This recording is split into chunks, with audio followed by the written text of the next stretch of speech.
Throughout his life, my late Uncle Terrance, a proud eccentric, always seemed to have an odd scheme in the works for the betterment of mankind.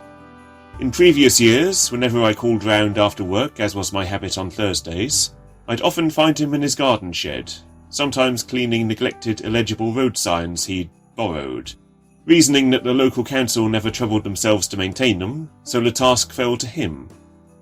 Other times he was sat at his writing desk, devising a tour schedule for an amateur folk band he'd somehow befriended and become the unofficial manager of. In the last few years of his life, though, I typically found him in his armchair, putting his late wife Wendy's knitting needles to good use, making hats and gloves and scarves and the like for a nearby homeless shelter. When winter turned to summer, this changed to a collection of knitted stuffed toy owls with button eyes. He had over 100 of them in the end, all positioned around the living room, staring owlishly at anyone who came in. He died 2 years ago, less than a week before Christmas. The day after I'd gotten the news, his former carer handed me a letter he'd written for me before the end.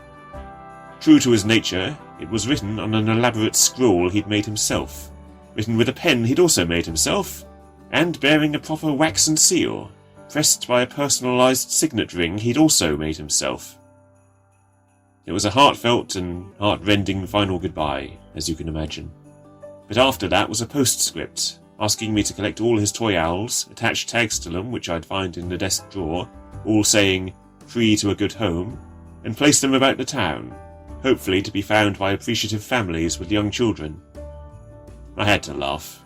Mad Uncle Terrance's last scheme, delivering Christmas gifts from beyond the grave.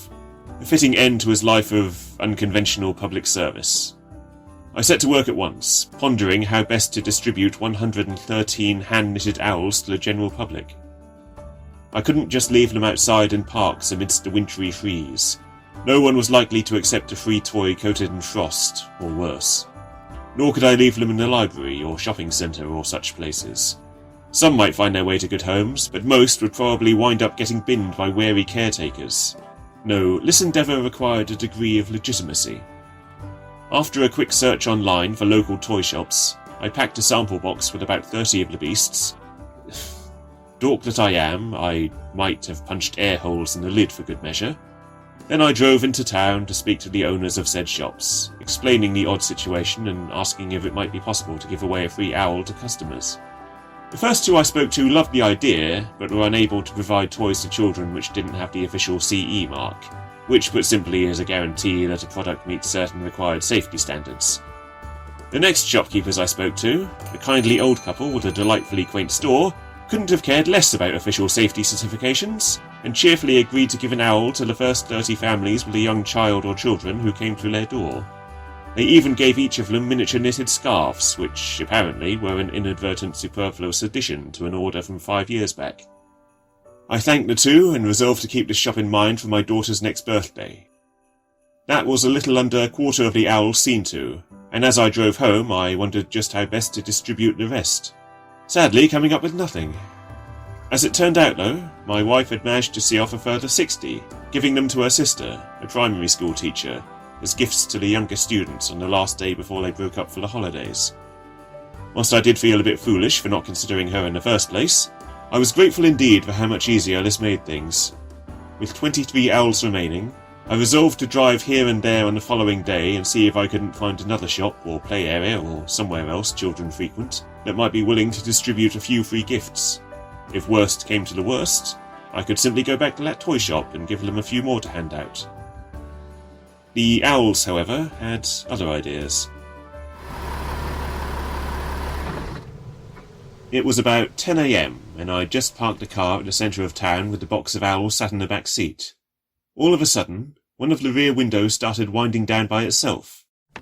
It didn't react when I pressed a button to close it, and just as I was gloomily thinking ahead to a bill from the mechanic, probably for a whole new window, the hole-riddled box lid flew free as if it had been kicked, and 23 stuffed toy owls flew out of the open window on their stubby little wings, soon vanishing from sight. I'll spare you the majority of my shocked reaction to this development. Suffice it to say, an hour later I drove home and told all to my wife, who insisted I head to A&E and was not happy at all that I'd driven home myself, since I'd clearly been hallucinating. Finding the box empty did nothing to change her opinion, reasoning that I must have flung them out the window in my deranged state.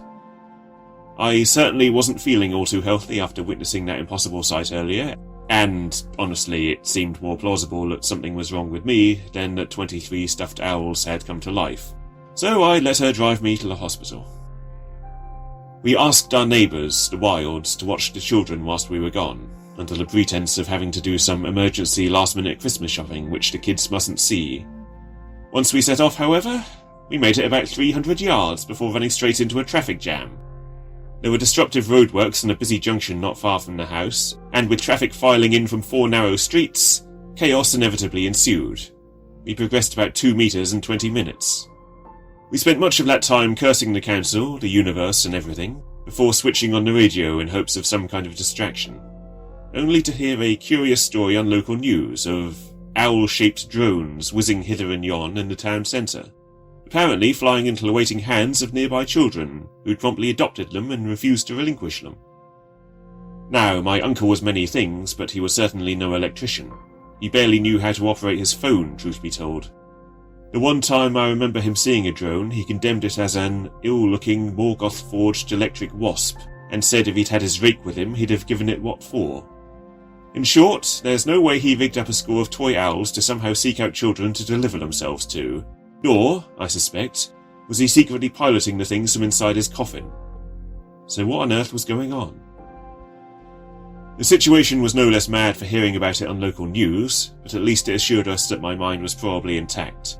So we turned down a side street and doubled back towards home.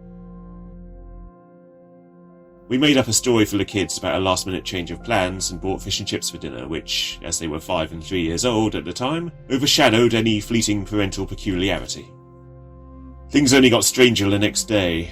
5 owl drones had gone viral on social media, with a video of them attacking some wretched thug who tried to assault a mall Santa, leaving the assailant bloodied and twitching on the floor before they flew off through a fire escape. Those things were soft and squidgy to a 1, but to see the thug they were walloping, you'd think they were made of granite.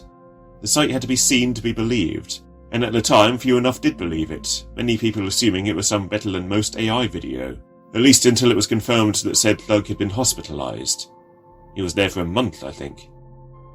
Theories as to who or what was behind the avenging Christmas owls were numerous and absurd, from experimental Russian attack drones to the guiding hand of the Archangel Michael, or Odin. I did worry about whether this would cause problems for us, or the toy shop owners, or the nearby school, but nothing ever really came of it. The other owls, as best as I can tell, remained dormant. When I visited that shop a few weeks later, the owners simply told me that they'd gotten all their owls to proper homes in short order, and that there were a good number of smiling children when they received their free toys. There was no mention of anything untoward whatsoever.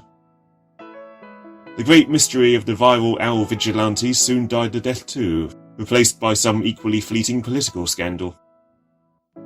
I have not the slightest idea what happened, and I suspect I never will.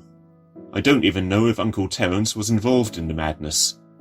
Honestly, all things considered, it wouldn't surprise me too much if he'd counted sorcery among his hobbies. In any case, his final request was granted, and his last good deed was done. Even if not entirely as he intended. Probably. Maybe.